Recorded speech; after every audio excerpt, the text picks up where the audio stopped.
It's a beautiful morning and we say good morning to you. Welcome to the midweek edition of the front page right here on Stream TV. My name is Bismarck Brown, and on the front page we serve you with what's making headline news on the various front pages here in Ghana and also inside Africa. Many thanks for your time today. Well, we'll start off with the Daily Guide newspaper. Banner headline: Nana launches 400-bed block at Korle La General Hospital starts, and President Nana Akufo-Addo yesterday launched 3 game-changing projects at the Korle Teaching Hospital and the La General Hospital, both in Accra. And these facilities will go a long way to improve on maternal health care as well as deliveries of babies. And it's on the front page of Daily Guide. Also on the front page of Daily Guide, how fetish priests killed biochemist, and that's an interesting story put out by Daily Guide of today. And the callous murder of a biochemistry consultant by 2 notorious fetish priests is unraveling in court. The victim, Edward Korte Papafio of Kasua in the Central Region, was allegedly lured by the fetish priest Christian Awoyi Gameli, aka Power One, under the pretext of doubling money for him, and ended up shooting him to death. Court documents read by the prosecution, led by Detective Inspector Lawrence Anani, indicated that Power One and another suspect, famous Adukonu, aka Scorpion, admitted shooting Papafio with a pump-action gun on January 15, 2020, and buried the corpse at the shrine. Can you imagine? Well, one would wonder, why would a biochemist resort to money doubling from a fetish priest? One would have thought that he should know better. Well, it's on the front page of Daily Guide. NDC gurus planned RAWLINGS' 3rd term, and that's attributed to Kwame Nkrumah, whose book is creating loads of controversy within the NDC. Daily Guide also says Sogakope killers bought guns from robbery proceeds, and that's also on the front page here of Daily Guide. The police have revealed how the killers of the Sogakope assemblyman used proceeds of the robbery to purchase guns for future operations. The Director General of the Criminal Investigations Department of the Ghana Police Service, COP Kenyabua, said on Monday that the killers of Marcus Mauto Ajali bought 2 pump-action guns from the proceeds. And these are all revelations coming as a result of the work done by the police in investigating and arresting all 7 suspects involved in this murder. On the front page of Daily Guide as well, Collins Owusu-Amankwah is a member of parliament, and his photograph is on the front page of Daily Guide this morning. And he says NDC tribal agenda will fail, and it's on the front page of the paper. Well, let's move on to the Ghanaian Times, and the Ghanaian Times comes with a photograph of His Excellency the President, who is breaking grounds for the construction of the first IVF facility on the premises of Korle. And banner headline says Korle to get first IVF facility on completion of 12-story 400-bed maternity center. We told you about that a short while ago. Also on the front page of the Ghanaian Times, NAT decries indiscipline, disrespect by SHS students, and that's some concern being expressed by the Ghana National Association of Teachers regarding the conduct of some WASI candidates, which has been widely reported. The Ghana, and of course, if you recall, His Excellency the President had to wade in and plead for some clemency for the dismissed students. Well, the teachers who supervise these children and train them are also not happy with their recent conduct, and that has indeed issued a statement decrying this level of indiscipline. It's on the front page of the Ghanaian Times. Ghana's COVID-19 active case count down 2,134 from 2,458. Total confirmed cases now 41,404, and that's on the front page here of the Ghanaian Times as well. Well, there is a very worrying but very interesting story as well on the front page of the Ghanaian Times. Police warn public against strange objects, and the Ghana Police Service has advised the general public to be wary of strange objects they chance upon and immediately draw the attention of the police to. This, according to the police, has become necessary following an explosion which caused injuries to 4 children who were playing along the La Beach on August 5, 2020. The 4 children, according to some residents of the South Labadi estate in Accra, nearly lost their lives while playing with an object believed to be a grenade when it exploded. One of the 4 children was said to be in a critical condition, while the other 3 suffered various injuries. All the 4 have since been treated and discharged, and it's quite worrying. Where from this grenade at the beach? Well, I'm sure investigations will establish that. The Ghanaian Times reports on its front page today. Daily Graphic is our next paper for the midweek edition of the front page, and it comes to the photograph of Mr. Joe Gate, who is the Minister of Railway Development. Banner headline: 523 million euros approved for railways. Takoradi-Huni Valley line to benefit, and Parliament has approved a 523 million euros credit facility between the government and the German development bank Deutsche Bank to finance the construction of sections of the Western Rail line from Takoradi Port to Huni Valley in the Western region. The House also granted waiver of import duties, import value added tax, levies and domestic levies amounting to 72.29 million euros on project materials and equipment to be imported for the execution of the standard gauge railway line, and that's on the front page of Daily Graphic.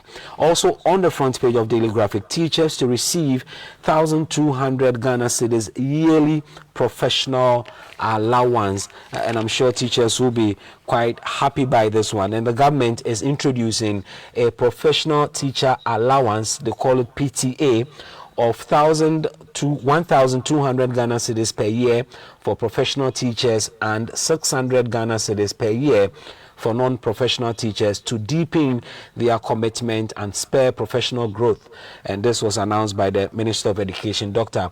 Matthew Opoku Prempeh. He said the move would enable teachers to invest in improving and upgrading their skills and keeping abreast of modern trends to assist in improving learning outcomes. So some good news for teachers. But question is, what is government's level of commitment to paying the existing allowances due teachers before we're adding on new ones? Also on the front page of Daily Graphic today, population census now next year, and that's coming from the Statistical Service. And the Ghana Statistical Service has now decided to hold the 2020 population and housing census next year. According to the Ghana Statistical Service, the COVID-19 pandemic, coupled with the destabilization of the population by the political peak season, had necessitated the postponement of the census to next year. The Ghana Statistical Service originally fixed March 15 this year for the conduct of the exercise, but it was rescheduled twice to May 15 and then to June 28 this year, with the explanation that the June 28 date was to allow for the service to conduct a mapping process and build quality data for the main census exercise. So now you know that the population and housing census will be taking place next year due to a number of reasons, majority of which are quite obvious. And that's captured by the Daily Graphic of today. President cast salt for 2 centers at Korle is also a caption on the front page of Daily Graphic. Let's head straight into the offices of the Chronicle and find out what's making headline news on their front page today. The Chronicle says Kwame Ahoy blows the lead, how RAWLINGS attempted to torpedo Mills's presidential ambition. And these are all snippets from the book Working with RAWLINGS, authored by Professor Kwame Ahoy, who served under former President RAWLINGS as a Minister for Local Government and Rural Development. The Chronicle says 10 more years for professors after 60. And quite major announcements were made yesterday by the Minister of Education. And yesterday we learned from the Honorable Minister of Education, Matthew Poku Prempeh, that Cabinet has approved a proposal for the retainment of teachers in public universities after retirement. Per the proposal, associate professors and professors shall be eligible for post-retirement contracts for 10 more years, while senior lecturers will qualify for just 5. And the minister also said it was also aimed at retaining high-skilled and experienced teachers in public universities. Additionally, it would also help streamline and regularize the retainment of academic staff to support the core business of universities. And that's according to the Minister of Education, Dr. Matthew Opoku Prempeh. Well, you want to react to these stories, feel free and do so as you watch our live stream. Special good morning to Fafa Aseda Brown. You're watching us live this morning. The Chronicle also says 400-bed maternity block for Korle La Hospital to be reconstructed, and that's on the front page of the Chronicle. Also on the front page of the Chronicle, it appears that the Tema West MP is having serious troubles, both within his party and outside of his party. Tema Traditional Council bars Carlos Ahenkorah. And the story says that the Tema Traditional Council says it will not hesitate to sack Carlos Ahenkorah when he visits the palace, explaining that the Tema West Member of Parliament has never respected the council. Should he even go to the palace in the company of President Nanado, Ni Ama Somponu III, who is the shipi of the Tema Traditional Council, did not, means we're saying that the elders of the council, quote, would politely show Carlos Ahenkorah the exit in order not to embarrass the president, unquote. Ni Somponu III, on behalf of the Tema Traditional Council, told Daniel Titus Glover, who is the Member of Parliament for Tema East, on the ticket of the NPP, that indeed they are worried about the show of attitude and disrespect to the Tema Traditional Council by his colleague, Member of Parliament for Tema West. And the story goes on. In fact, this was told the MP for Tema East when he went to donate some items towards the Homo Festival. And after their brief exchanges of pleasantries and discussing a few important development issues, Ni Amasompunu III, speaking Ga, said, and I quote, "But let me be clear with you and say this once again. We, the Tema Traditional Council, do not want to see Carlos Ahenkorah here at the palace. His demonstration of attitude since he became the MP for Tema West towards us, the Tema Traditional Council, is clear that he doesn't respect or recognize us and the paramountcy. If we see him at the palace, I can bet you that we will embarrass him in the full glare of the people. If, on the other hand, he plays smart to accompany the president to this place or our event, we will politely sack him to save the image of the president," unquote. And he spoke for about 3 minutes on this very matter. And guess what? When the Honorable Titus Glover tried to intervene by assuring the Tema Traditional Council that he would relay the information to him and also speak to him, they told him no, he is not their messenger and he is not being sent to deliver any message on behalf of the Tema Traditional Council. That appears to be a very, very a worrying thing for the Tema Traditional Council. It's on the front page of the Chronicle. You can join us every day for such juicy stories on the front page. The Insight this morning says, Imani punches holes a new register, and it comes to the photograph of Franklin Kujo, who is the president of Imani Ghana, as well as Jean Mensah, chairperson of the Electoral Commission. And Imani Ghana, a right-wing policy think tank, has punched holes in the newly compiled voters register, saying it has woefully failed to cure the mischief originally intended. And this is according to the head of research at Imani, Ghana, Mr. Patrick Stevenson, who says that the compilation of the new voters register has not cured the problems the Electoral Commission claimed were associated with the old register. Mr. Stevenson's comments comes in the wake of a statement by Ghana's EC that its attention has been drawn to reports that some foreign nationals have been registered. The insight says fumigation of public places, science-based or rip-off. The insight reports as well marine fish stock in danger, and we all ought to pay attention to this. Join us as we campaign against the use of single-use plastics, as you can see on our screen this morning. It is part of the reason marine fish stock is in danger. Aquatic life is choking under single-use plastic. Let's say no to polybags and save the environment. On the front page of the Insight as well, minority unhappy over handling of collapsed financial institutions, and it comes to the photograph of the Honorable Minority Leader Haruna Idrisu, and the minority in Parliament has demanded for what it calls greater transparency and accountability in the management, supervision and regulation of the collapsed financial institutions.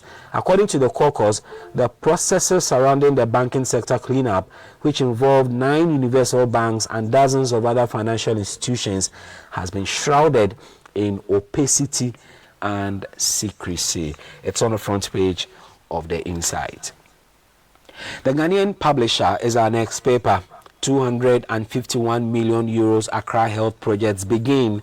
90,696 healthcare workers recruited since 2017. On the front page of the Ghanaian Publisher as well, how RAWLINGS humiliated Emisa Arthur.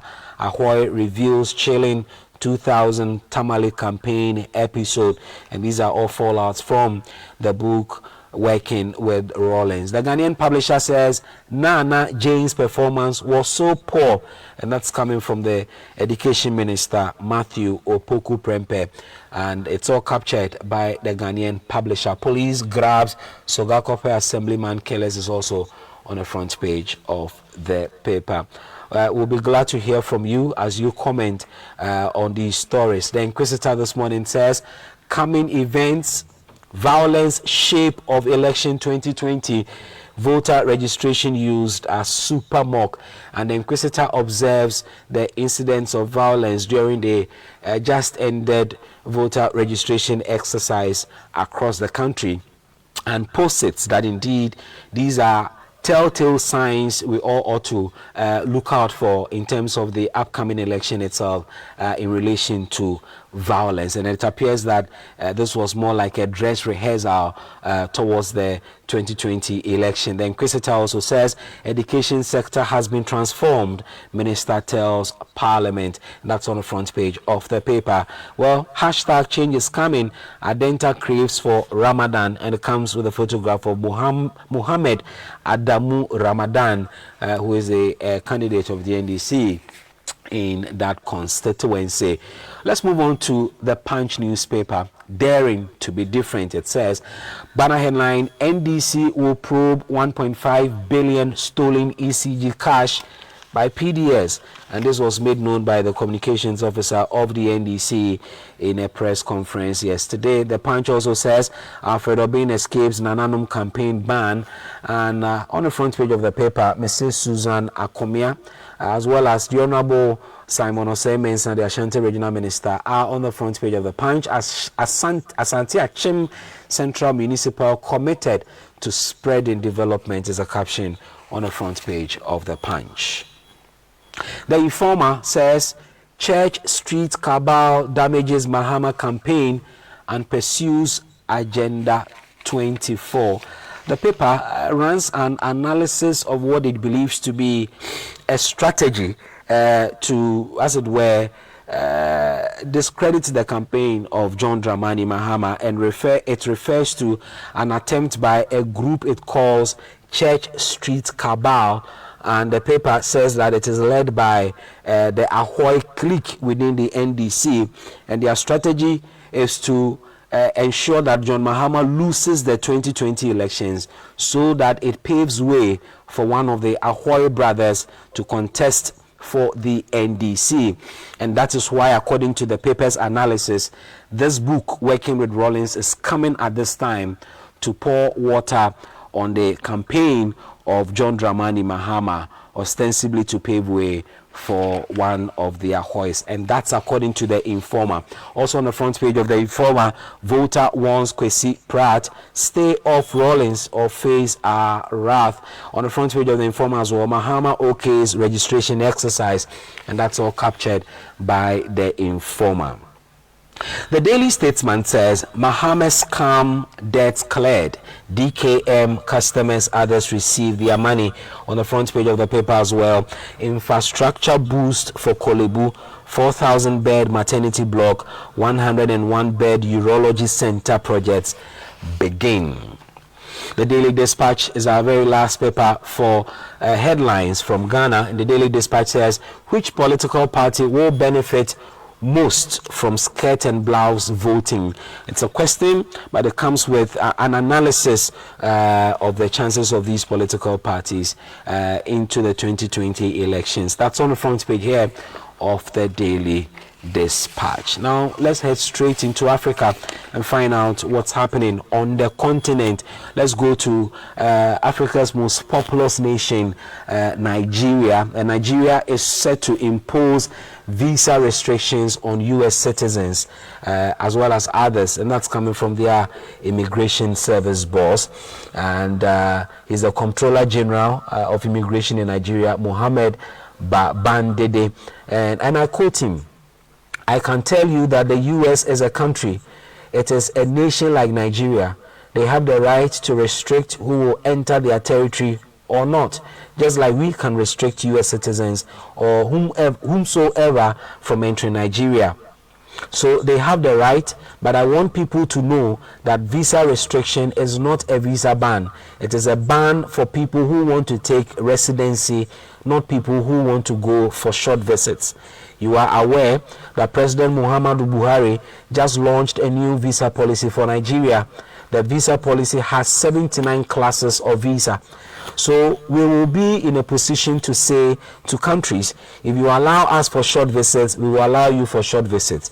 And if you stop us from other visits, we do the same, because the new visa policy is based on reciprocity. So we will test this for a year and see those who reciprocate, and we take actions for those who do otherwise. And that's Nigeria talking tough to the U.S. after the United States government decided to restrict a visa for Nigerian citizens and some other countries from Eritrea and Myanmar as well. Still in Africa, well, let's head straight to Somalia, where jailed Somali jihadists in deadly prison shootout is being reported by the Ghanaian Times. Today, at least 10 people have been killed in a shootout between jailed militant Islamists and security officers at a prison in Somalia. The Al-Shabaab militants had attempted to escape from the heavily guarded prison in the capital, Mogadishu. An investigation is underway into how the militants obtained weapons. Some reports suggested that an inmate managed to disarm a warden, and then a group of them raided the armory. Also in Africa, let's talk about coronavirus and how we're doing on the continent. Africa's COVID-19 death toll passes 23,000 mark as cases surpass 1,047, and the Africa Center for Disease Control and Prevention on Monday revealed that the death toll due to the illness related death toll due to illness related to the COVID-19 pandemic rose to 23,253. The continent-wide COVID-19 related death toll registered an increase of 287 deaths compared to Sunday's 22,966 death toll report. And that's some update as far as how Africa is doing regarding COVID-19 is concerned on the continent. We would have to leave it here, and thank you so much for your time. Join us every weekday for the front page as we take you on a tour on the various front pages. My name is Bismarck Brown. Subscribe to our YouTube channel, follow us on Facebook, and leave us a comment. We'll be glad to let the rest of the world know about it. Have a good day.